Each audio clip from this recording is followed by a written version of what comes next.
Toba टेक्सिंग सैकड़ों power loom workers ने उजरतों में हुकूमती नोटिफिकेशन के मुताबिक इजाफा न होने पर व्यायाम रोड से डीसीओ कम्प्लेक्स तक एहतजाजी रैली निकाली। एहतजाजी मुजाहरीन से खिताब करते हुए मजदूर रहनुमाओं ने कहा कि हुकूमत की हट दर्मी के बायस आज भी मजदूर अपने हकूक के खातिर एहतजाज करने पर मजबूर हैं। ये कपड़ा बुनने वाले लोग खुद अब बेलबास होते चले जा रहे हैं।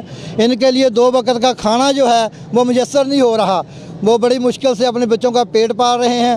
गुज़श्ता कई सालों से इनके साथ ये नाइंसाफ़ी होती चली आ रही है। हम अपना हक लेने के लिए सड़कों पर सरापा एहतजाज है। हमने पिछली दफ़ा भी एहतजाज किया, धरना दिया, लेकिन हमारी कोई सुनवाई नहीं हुई। पावर लूम वर्कर ने डीसीओ कम्प्लेक्स के सामने अपने मुतालबत के हक में शदीद नाराबाजी भी की।